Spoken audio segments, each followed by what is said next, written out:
Hello everyone, আসসালামু আলাইকুম। আজ আপনাদের সাথে শেয়ার করব টমেটো সস। তো আমি এখানে ৫ কেজি টমেটো নিয়েছি। ৫ কেজি পাকা লাল টমেটো নিয়েছি। ৫ কেজি পাকা লাল টমেটো দিয়ে সস বানিয়ে তারপর ওটাকে আমি ডিপ ফ্রিজে সংরক্ষণ করব। তো কিভাবে ৫ কেজি টমেটোর সস বানিয়ে ডিপ ফ্রিজে সংরক্ষণ করি সেই ভিডিওটাই আজ আপনাদের সাথে শেয়ার করব। তো টমেটোগুলোকে আমি বেশ ভালোভাবে ধুয়ে পরিষ্কার করে কেটে নিয়েছি ফালি করে। টমেটো সস বাড়িতে বানিয়েই বছর জুড়ে সংরক্ষণ করতে পারেন। তো কিভাবে সংরক্ষণ করবেন সেই টিপসটাও আপনাদের সাথে আজকে শেয়ার করব। তো আমি প্রথমে টমেটোগুলোকে সিদ্ধ বসিয়ে দিলাম। এখন রসুন আর শুকনা মরিচ দিয়ে দিচ্ছি। এখানে ৫ কেজি, তো আমি অর্ধেকটা প্রথমে সিদ্ধ করে নিব, তারপর বাকি অর্ধেকটা আবার পরে বসিয়ে সিদ্ধ করে নিব। তো এখানে আমি অর্ধেকটা টমেটো সিদ্ধ বসিয়ে দিয়েছি। এখানে লবণ দিয়ে দিচ্ছি এখন সিদ্ধর মধ্যে। আর টমেটোতে কিন্তু পানি দিতে হবে না, টমেটো থেকে অনেকটা পানি উঠে এসেছে। টমেটোটাকে ভালো করে সিদ্ধ করে নেব। টমেটো থেকে কিন্তু অনেকটা পানি উঠে এসেছে, সেই পানিটাতে টমেটোটা বেশ ভালোভাবে সিদ্ধ হয়ে যাবে। তো টমেটোটাকে সিদ্ধ করে আমি চুলাটা অফ করে দিব। তারপর বাকি যে পানিটুকু আছে গরমের তাপে চুলায় আরও অনেকটা শুকিয়ে যাবে। তো টমেটোগুলো আমি একটা বলে ঢেলে নিয়েছি সিদ্ধ করে। এখানে ৫ কেজি টমেটো রয়েছে। পুরো ৫ কেজি টমেটো আমার সিদ্ধ হয়ে গেছে। এখন টমেটোটাকে আমি ঠান্ডা করে নিয়েছি। তারপর ঠান্ডা হওয়ার পরে ব্লেন্ডারে দিয়ে দিচ্ছি। ব্লেন্ডারে দিয়ে ব্লেন্ড করে নিব। এতে টমেটোর পিউরিটা খুব সহজে বেরিয়ে আসবে। টমেটোর বিচির ছিলকাটা ও কিন্তু খুব সহজে চালুনে থেকে যাবে চেলে নিলে। তো খুব সুন্দর কিন্তু ব্লেন্ডটা করে নিলে পিউরিটা আ টমেটো ছিলকা থেকে খুব সুন্দরভাবে বাহির হয়ে আসে। তো এখন চালনি দিয়ে চেলে নিব টমেটোটাকে। আমার ৫ কেজি টমেটো ব্লেন্ড করা হয়ে গেছে। এখন আমি এগুলো চেলে নিব। চেলে টমেটোর যে পিউরিটা সেই পিউরিটা আমি বাহির করে নিব। তো একবার বাড়িতে কিন্তু বেশি করে টমেটো সস বানিয়ে বছর জুড়ে কিন্তু সংরক্ষণ নিতে পারেন ডিপ ফ্রিজে। এতে আপনাদের দোকানের সসটা আর কিনে খাওয়া লাগবে না। বাসায় বেশি করে যদি বানিয়ে নেন। তো এই তো আমি একটা চামচের সাহায্যে টমেটোগুলো নাড়তেছি। এতেই টমেটোর পিউরিটা পড়ে যাবে। আর এদিক দিয়ে আমার বেবি টমেটো নিয়ে মুখে দিচ্ছে। তো এই বাসার টমেটো সসটা কিন্তু বাচ্চাদেরও অনেক পছন্দ। এই তো টমেটো আমার চালা হয়ে গেছে। এই তো দেখতে পাচ্ছেন কতগুলো ছিলকা আর বিচি বাহির হয়ে এসেছে। ব্লেন্ড করে নিলে হয় কি কষ্ট হবে না আপনাদের। টমেটো সসগুলো খুব সুন্দর করে কিন্তু পড়ে যায়। এই তো আমার এখানে টোটাল ৫ কেজি টমেটো সসের পিউরি। এই যে এইটুকু হলো ৫ কেজি টমেটো থেকে এইটুকু পিউরিটা হলো। তো বুঝতেই পারছেন ৫ কেজি টমেটো থেকে কতটুকু পিউরি হলো। তো এখন টমেটো সসটা আমি চুলায় বসিয়ে দিব জাল দেওয়ার জন্য। এই তো সিদ্ধ করার সময় যেহেতু লবণ দিয়েছি তাই এখন আর লবণ দিতে হবে না। তো জাল করে নিচ্ছি। আর আমি এখানে ১/২ কাপ চিনি দিয়ে দিয়েছি। আমি সসটা টক মিষ্টি ভাব রাখবো। বেশি মিষ্টি দিলে আবার আমার বাচ্চাকে পছন্দ করে না বেশি মিষ্টি। তাই একটু টক মিষ্টি রাখবো। আপনারা চাইলে যতটুকু আপনাদের চিনি লাগবে, মরিচ লাগবে আপনারা ততটুকুই কিন্তু চিনি, মরিচ এখানে দিতে পারেন। আমি ঝালটা কম রেখেছি যেহেতু বাচ্চারা খাবে।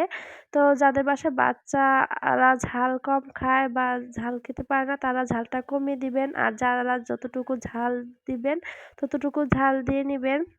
এই তো আমি চিনিও দিয়ে দিলাম। এখন সব জাল করে নিব।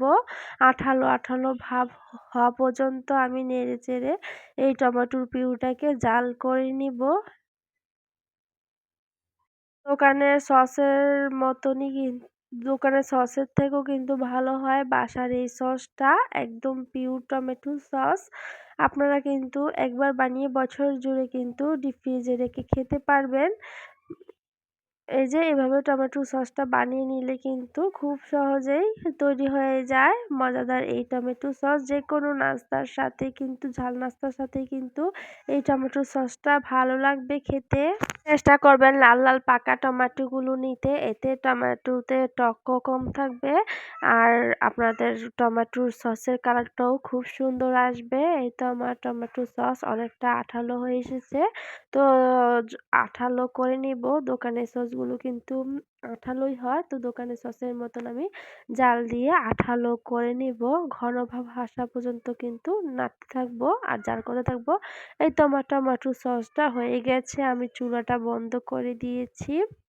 আর এই তো কত সুন্দর টমেটো সস হয়েছে। এখন টমেটো সসটাকে আমি ঠান্ডা করে নিব। ঠান্ডা হয়ে আসলে তারপর একটা বক্সে করে আমি ডিপ ফ্রিজে এটাকে সংরক্ষণ করব। আর ঠান্ডা হওয়ার পর দেখবেন এটার কালারটা কতটা সুন্দর, আরো ঘালো কালার হয়েছে। আমার টমেটো সস বানানোর সময় আমার সাথে আমার বেবিটাও ছিল। এই যে দেখেন আবারও সে টমেটো সস টেস্ট করার জন্য চলে এসেছে। সে হাত দিয়ে টমেটো সস নিয়ে নিয়ে খাচ্ছে। তো বুঝতে পারছেন বাচ্চাদের ঘরে বানানো সসটা কতটা পছন্দ। তো এভাবে যদি বাচ্চাদেরকে বানিয়ে যেকোনো নাস্তার সাথে দেন, বাচ্চারা খুবই মজা করে খাবে। আর হোমমেড সস, হেলদি সস বাচ্চাদেরকে খাওয়ানোর জন্য চেষ্টা করবেন। এতে বাচ্চাদের জন্য ভালো, সবার জন্যই ভালো। টমেটো সসগুলোকে আমি বক্সে ভরে নিচ্ছি। তো বক্সে ভরে ভালো করে ঢাকা দিয়ে তারপর ডিপ ফ্রিজে এটা রেখে দেব। এতে আমার অনেক দিন ভালো থাকবে টমেটো সসটা। আর যখন যতটুকু লাগবে আমি নামিয়ে নিব। নামিয়ে যখন টমেটো সসটা গলে যাবে তারপর এটাকে আমি যতটুকু আমার লাগবে ততটুকু আমি নিয়ে নিব। তারপর নিয়ে গরম করে আবার যখন ঠান্ডা হবে সেটা একটা বয়ামে ভরে তারপর আমি নর্মাল ফ্রিজে নিয়ে নিব। তাহলে আমার বেশ কয়েকদিন চলে যাবে। এতে টমেটো সসটাও অনেকদিন ভালো থাকবে। এইভাবে যদি আপনারা টমেটো সসটা করে নেন, যতটুকু লাগবে ততটুকু টমেটো সস নিয়ে বাকিটা আবার ডিপ ফ্রিজে রেখে দিবেন। যখন যতটুকু লাগবে নামিয়ে নিবেন। আর নামিয়ে তারপর অতটুকু গরম করে আবার যখন ঠান্ডা হবে সেটা আপনারা নর্মালি রেখে দিবেন। এতে টমেটো সসটা নষ্টও হবে না। এতে আপনারা অনেক দিন রেখে ডিপ ফ্রিজে এভাবে খেতে পারেন। তো আশা করি আমার আজকের ভিডিও সকলের কাছে ভালো লেগেছে।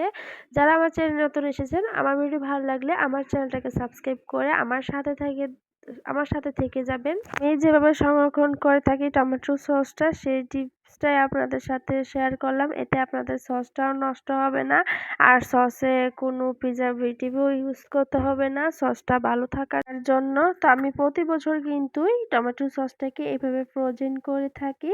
তো ভাবলাম আপনাদের সাথেও শেয়ার করি, যেহেতু সবারই কিন্তু এই টমেটো সসটা লাগে। তো সবাই এভাবে একবার বানিয়ে বছর জুড়ে খেতে পারেন। আপনারা বড় বড় বক্সে ভরে নিবেন, এতে কিন্তু খুব সহজেই হয়ে যাবে টমেটো সসগুলো।